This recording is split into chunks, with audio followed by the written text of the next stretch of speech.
हरे कृष्णा दोस्तों, स्वागत है आपका हमारे आध्यात्मिक चैनल गुरु अमृत कहानियाँ पर। निर्जला एकादशी।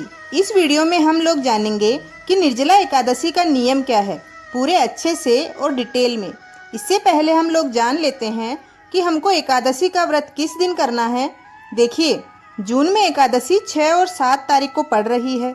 6 तारीख को रात्रि 2 बजे के आसपास शुरू हो जाएगी, इसलिए कई बड़े मंदिरों में और कई जगहों पर 6 तारीख को उपवास रखेंगे लोग।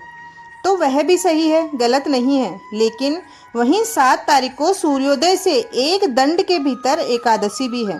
तो 7 तारीख वाली एकादशी द्वादशी संयुक्त है। तो जो द्वादशी संयुक्त एकादशी होती है ना, अधिक प्रभावशाली होती है, सब यज्ञों के समान पुण्यदायक होती है। द्वादशी युक्त एकादशी की अनेकों महिमा हमारे पुराणों में वर्णित है, उसमें विस्तार से नहीं जाएंगे। कहने का अभिप्राय यह है कि 7 जून वाली एकादशी का व्रत अधिक लाभदायक है। इसमें 8 तारीख को सुबह एकादशी का पारण होगा। अब आइए जान लेते हैं कि निर्जला एकादशी व्रत का नियम क्या है। देखिए, निर्जला शब्द से ही पता चलता है कि बिना जल के आपको ये उपवास संपन्न करना है। निर्जला का अर्थ होता है कि आपको जल भी नहीं पीना। ऐसे आप लोग नहीं करना कि निर्जला है तो हम लोग चाय पी लेते हैं, कॉफ़ी पी लेते हैं, जूस ले लेते हैं, केवल पानी नहीं पिएंगे। अच्छा हलवा पूरी बनाकर खा लेते हैं, केवल पानी नहीं पिएंगे। ऐसा नहीं होता है निर्जला। आपको पानी तक नहीं पीना है। निर्जला का उपवास यानी एकदम कड़क उपवास, जल तक मुंह में ग्रहण नहीं करना चाहिए। अब देखिए, कई लोग पूछते हैं कि क्या हमको 10वीं से ही जल बंद कर देना चाहिए, क्योंकि कई लोग ऐसा बता रहे हैं कि 10वीं की रात्रि से ही आपको जल बंद कर देना चाहिए, अथवा तो एक दिन पहले से आपको जल पीना बंद कर देना चाहिए। और कई लोग ऐसे भी बोलते हैं कि आपको ब्रह्म मुहूर्त से जल पीना बंद कर देना चाहिए। मान लीजिए आज मेरा उपवास चालू होगा सुबह से, तो ब्रह्म मुहूर्त से यानी आपको सुबह के 3-4 बजे से ही जल पीना बंद कर देना चाहिए। लेकिन हम तो शास्त्र जो कहते हैं वही मानेंगे। जल पीने का नियम बताया गया है कि सूर्योदय काल से सूर्योदय काल तक, इसमें आपको जल नहीं पीना है। जैसे मान लेते हैं कि हम 7 तारीख को एकादशी व्रत रखते हैं, तो 7 तारीख का जब सूर्योदय होगा तब से हमको जल नहीं पीने का नियम शुरू होगा। और कब तक रहेगा? 8 तारीख के सूर्योदय तक। कई लोग विदेशी कल्चर से प्रभावित होकर कई लोग रात को 12 बजे ही अपना व्रत खोल लेते हैं, और यह हमारी संस्कृति में 12 बजे कोई दिन नहीं परिवर्तित हो जाता है। ध्यान दीजिएगा, तो आपको सूर्योदय से लेकर सूर्योदय तक जल नहीं पीना है। जल आप सूर्योदय के पहले पी सकते हैं। सूर्योदय के पहले यानी 7 तारीख का व्रत आपका सूर्योदय से शुरू होगा, तो सूर्योदय से पहले आप लोग जल ले सकते हैं, उसमें कोई गलती नहीं है। अब कई लोग क्या कहते हैं कि सूर्योदय से पहले उठकर घी पी लेते हैं। यह गलत है, कपट है, स्वयं के साथ भी और अपने धर्म के साथ भी, ईश्वर के साथ भी। ठीक है, ईश्वर सब समझते हैं। कई लोग समझते हैं कि हम घी पी लेंगे तो पूरा दिन भूख नहीं लगेगी, प्यास नहीं लगेगी, व्रत उपवास हम लोग कर लेंगे। तो ऐसी गलती आप लोग नहीं करना। सूर्योदय के पहले केवल पानी पी सकते हैं। शास्त्र देखिए बताते हैं कि आपको क्या छूट देते हैं। मुख में आपको कब कब जल लेना चाहिए। तो देखिए, इस व्रत में कुल्ला अथवा आचमन के जल को छोड़कर दूसरा जल ना पिए, अन्यथा व्रत का भंग होता है।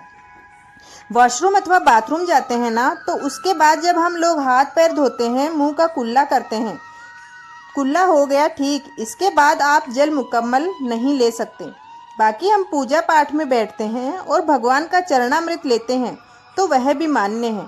बाकी इन दोनों के अलावा किसी भी निमित्त हमको जल ग्रहण नहीं करना चाहिए। घर में बुजुर्ग लोग होते हैं, अथवा तो कई बीमार लोग भी होते हैं जिनको दवा लेने की आवश्यकता होती है, तो वे लोग जल भी पी सकते हैं, दवाई ले सकते हैं। शरीर को आप लोग थोड़ा मेंटेन रखेंगे ना, स्वस्थ रखेंगे, तो अगली एकादशी भी आप लोग देखेंगे। औषधि से व्रत खंडित नहीं होता है। हम एकादशी तो करना चाहते हैं, लेकिन हमको दवाइयाँ खानी पड़ती है, कई लोग ऐसा कहते हैं। तो हम क्या करें? हमारा व्रत तो खंडित हो जाता है।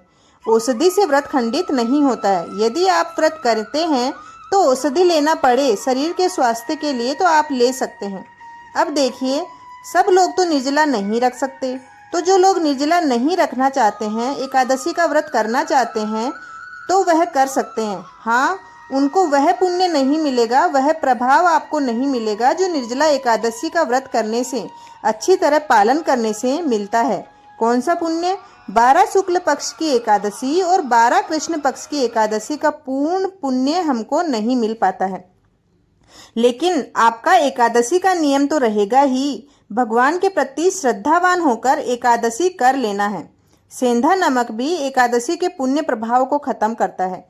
कई लोग सेंधा नमक लेते हैं तो वह हमें नहीं लेना चाहिए।